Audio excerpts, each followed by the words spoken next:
గోదావరి గట్టు వెంబడి ఉన్న 13 మహనీయుల విగ్రహాన్ని తొలగించబోమని రాజమహేంద్రవరం సిటీ ఎమ్మెల్యే ఆదిరెడ్డి శ్రీనివాస్ స్పష్టం చేశారు. గురువారం స్థానిక పేపర్ మిల్ వద్ద కృష్ణసాయి కళ్యాణ మండపంలో రాజమండ్రి వారసత్వ సంపద పరిరక్షణ సమితి ఆధ్వర్యంలో ఏర్పాటు చేసిన అఖిలపక్ష సమావేశంలో ఆయన మాట్లాడారు. న్యాయవాది మద్దూరి శివ సుబ్బారావు అధ్యక్షత వహించారు. జిల్లా కాంగ్రెస్ అధ్యక్షులు టీకే విశ్వేశ్వరరెడ్డి సమన్వయకర్తగా వ్యవహరించారు. ఈ సందర్భంగా ఆదిరెడ్డి శ్రీనివాస్ మాట్లాడారు. గోదావరి గట్టు సుందరీకరణ పేరుతో రివర్ ఫ్రంట్ నిర్మాణం జరుగుతున్న క్రమంలో అక్కడ ఉన్న విగ్రహాన్ని తొలగిస్తారని వస్తున్న వార్తల్ని ప్రస్తావించారు. ఆ విగ్రహాన్ని అన్నింటినీ ఒకేట యూనిఫామ్ గా ఉంచుతామని తెలిపారు. విగ్రహాల ఏర్పాటు డ్యామేజ్ జరిగితే ఆ స్థానంలో కొత్త విగ్రహాలు ఏర్పాటు చేస్తామని తెలిపారు. రివర్ ఫ్రంట్ నిర్మాణం వల్ల పిండాల రేవు ఉనికికి ఎలాంటి ఇబ్బంది లేకుండా గోశాల పక్కన ఉన్న స్థలంలో అపర కర్మల నిర్వహణకు ఏర్పాట్లు చేస్తున్నామని ప్రకటించారు. పురోహితుల వృత్తికి గానీ శ్రద్ధ కర్మలు నిర్వహించుకునే వారికి గానీ రివర్ ఫ్రంట్ నిర్మాణం సమస్య కాకుండా చూస్తామని హామీ ఇచ్చారు. హావ్లక్ వంతెన చారిత్రాత్మక పర్యాటక ప్రాంతంగా చేసింది గానీ 100 కోట్లతో టెండర్ ప్రక్రియ పూర్తి అయిందని, దానికి అనుబంధంగా 50 కోట్లతో ఘాట్లను అభివృద్ధి చేస్తామని ఈ సందర్భంగా ఆయన గుర్తు చేశారు.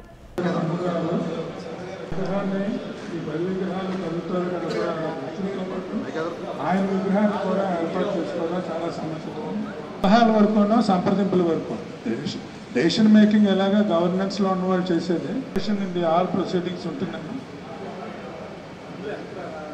మొదటి రోజే అభివృద్ధి కార్యక్రమం రివర్ ఫ్రంట్ ప్రారంభించుకున్న రోజునే చాలా స్పష్టంగా అధికారులకి చెప్పాం, ప్రజలకు కూడా తెలియజేశాం. 13 విగ్రహాలు అక్కడి నుంచి తొలగించబడవు. అలాగే విగ్రహాలు ఏమైందంటే పివి నరసింహారావు పార్క్, దాని తర్వాత గౌతమి నందనవనం ఏదైతే పార్క్ ఉందో ఈ చిన్న స్ట్రెచ్లోనే 13 విగ్రహాలు కూడా ఉన్నాయి.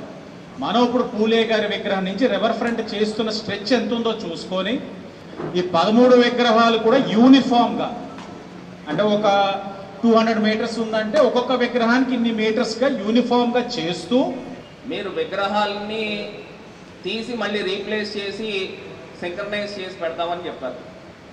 ఇంకా భవిష్యత్తులో ఇంకా ప్రముఖుల యొక్క విగ్రహాలు ఇంకా పెట్టవలసిన అవసరం గోదావరి గట్టుపైన ఉంది కాబట్టి, సో ఇప్పుడు ఉన్న విగ్రహాలని టచ్ చేయకుండా యాజ్ ఇట్ ఈజ్ అలాగే ఉంచుతూ ఇంకా పెట్టవలసిన విగ్రహాలకి ఇంకా ప్రావిజన్ కల్పిస్తూ రేపు భవిష్యత్తులో నిర్ణయం తీసుకుంటే బాగుంటుంది అనేది నా తాలూకా అభిప్రాయంగా చెప్తా ఉన్నా. మాట్లాడగలిసిన శక్తిమంతులు ఉన్నారు ఇక్కడ, అందరికీ ఆలోచనలు ఉన్నాయి, మాట్లాడగలరు, చెప్పగలరు.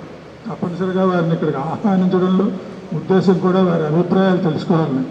కానీ కాలాన్ని దృష్టిలో పెట్టుకుని సబ్జెక్ట్స్ ఎక్కువగా ఉన్నవి దృష్టిలో పెట్టుకుని ఒక తీర్మానం ఇలా చేద్దామని ఒక ప్రపోజల్ ఉంటే అవును అలా చేద్దాం, అది కాదు దీంట్లో మార్పు చేద్దాం, లేకపోతే అది మంచిది కాదు, ఇలాంటి అభిప్రాయాన్ని ఇక్కడ ఉన్న సభ్యులు సమావేశంలో ఉన్నవాడు చెప్పడానికి అవుతుంది.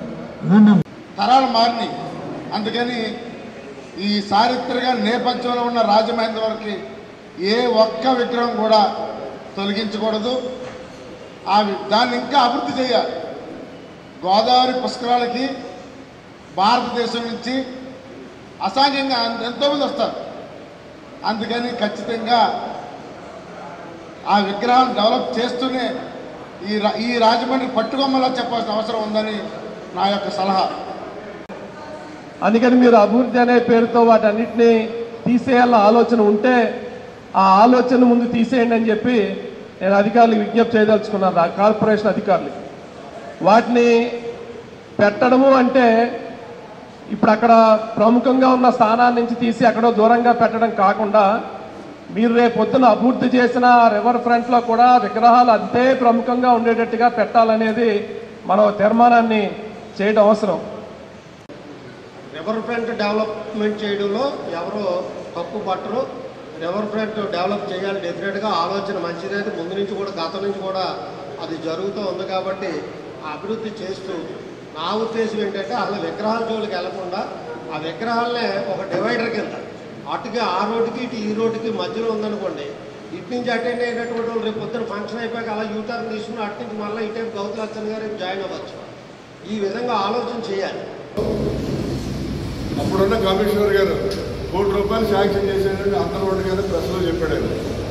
ఏంటంటే దామర ఆర్ట్ గ్యాలరీలో ఉన్నటువంటి డ్రాయింగ్స్ అన్నీ కూడా చాలా అపూర్వమైనవి. మన దేశంలో అలా పౌరులు పాడేసాం, కానీ అదే విదేశాలు అయితే కొన్ని లక్షల వాల్యుయేషన్ నుంచి ఆర్ట్ డ్రాయింగ్స్ అన్నీ ఉన్నాయి. వాటిని ల్యాబరేషన్ చేయించి స్టోర్ చేయవలసిన అవసరం ఉంది.